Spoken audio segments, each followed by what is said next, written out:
तुर्की में आए भूकंप ने कई शहरों को उजाड़ दिया, कई बस्तियों को वीरान कर दिया। इस वक्त हम खैरमन मराश में हैं और इस इलाके में ये तमाम अपार्टमेंट्स हैं, ये अब वीरान और उजड़े हुए अपार्टमेंट हैं। यहाँ पर ये डोर सिक्योरिटी सिस्टम लगा हुआ था। यहाँ पर किसी को भी अंदर जाने से पहले यहाँ पर डोरबेल बजानी पड़ती थी, तब ये गेट का लॉक खुलता था और उसके बाद उस जगह में उस घर पे ये जा सकता था कोई भी शख्स जो यहाँ पर आता था। लेकिन अब ये सिक्योरिटी सिस्टम तो छोड़िए, दरवाज़ा बिल्कुल खुला हुआ है क्योंकि यहाँ पर अब कोई रहता ही नहीं है।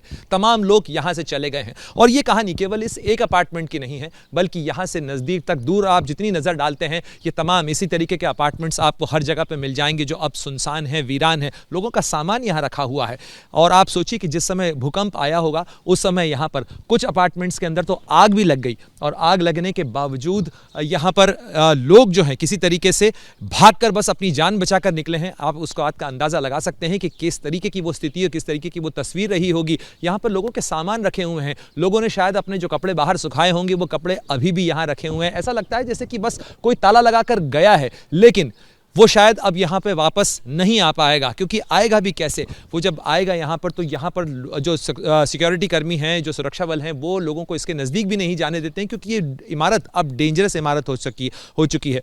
इन इमारतों के अंदर अब रहना तो छोड़िए, यहाँ पर अंदर दाखिल होना भी बहुत मुश्किल है, सामान का निकालना बहुत मुश्किल है। ऐसे में ये तमाम लोग जो पता नहीं कहाँ गए, इनमें से कितने लोग बचे हैं, कितने लोग नहीं बचे हैं, इसका अंदाज़ा लगाना बहुत मुश्किल है। आप ये देखिए कि लोगों के घरों के में ऐसा लग रहा है बिल्कुल कि जैसे शायद वो अभी लौट कर आना चाहेंगे। कहीं अचार की बर्नियाँ रखी हैं खिड़कियों के अंदर, कहीं कपड़े सूख रहे हैं, कहीं दरवाजे जो हैं वो इस तरीके से खुले हुए हैं जैसे कि मान लो अभी कोई बाहर निकल आएगा। लेकिन अब यहाँ पर कोई नहीं आ सकता है, कोई नहीं रह सकता है। और इन घरों की जो स्थितियां हैं वो इस तरीके की हो चुकी हैं कि अगर इस घर पर, इस जगह के ऊपर कोई वापस लौटना भी चाहेगा तो इस इमारत को पूरी तरीके से गिराना होगा, इसे जमींदोज करना होगा और उसके बाद यहाँ पे नया अपार्टमेंट बनेगा, नया घर बनेगा, तभी शायद कोई इस जगह पर आके रह सकता है। क्योंकि इस हालत में ये इस कदर जर्जर हो चुके हैं। आप देखिए जरा दीवारों की स्थिति क्या है। दीवारों के अंदर मतलब ऐसा लगता है कि पूरी दीवारों को किसी ने हथौड़े से तोड़ दिया है, बिल्कुल ऊपर से लेकर नीचे तक। ये 10 घरों का पूरा अपार्टमेंट है और इस 10 घरों के अपार्टमेंट की ये स्थिति है। और इस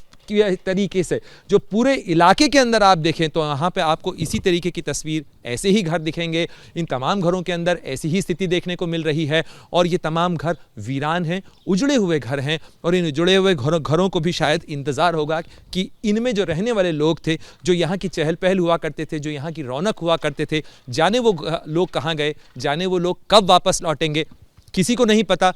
क्योंकि अभी तो यहाँ पर जिंदगियों को समेटने की कोशिश चल रही है। जो रेस्क्यू कर्मी हैं, यहाँ से नज़दीक एक बिल्डिंग गिरी हुई है, उस गिरी हुई बिल्डिंग के अंदर फिलहाल मलबा हटाने का काम चल रहा है वहाँ पर। और कोशिश साथ ही कई इमारतों के अंदर ये भी चल रही है कि अगर कोई फंसा हुआ है तो उसे निकाला जा सके। हालांकि 4 दिन से ज़्यादा का वक्त हो चुका है लोगों की, ऐसे में निकलने की, सुरक्षित निकलने की उम्मीद लगातार धुंधली होती चली जाती है क्योंकि ठंड बहुत पड़ रही है। ऐसे में किस स्थिति के अंदर लोग अगर बच जाते हैं तो वो अपने आप में किसी चमत्कार से कम नहीं है, लेकिन फिर भी कोशिशें लगातार चलती रहती हैं। और ऐसे में इस भूकंप प्रभावित इलाके के अंदर इस तरीके की कहानियाँ, इस तरीके की जो कोशिशें हैं वो हर जगह देखने को मिल रही हैं। ये इंसानी दर्द की कहानी है, ये इंसानी मजबूरी की कहानी है जो आपको यहाँ पर तुर्की के अंदर बिखरी हुई नज़र आती है। और ये जो बर्बादी का मंजर आप देख रहे हैं, ये जो तस्वीरें आप देख रहे हैं, ये कहीं ना कहीं हर शहर के लिए एक सबक ज़रूर देती हैं। सबक इस चीज़ का कि घर ज़रूर बनाए जाएं, लेकिन घर ऐसे बनाए जाएं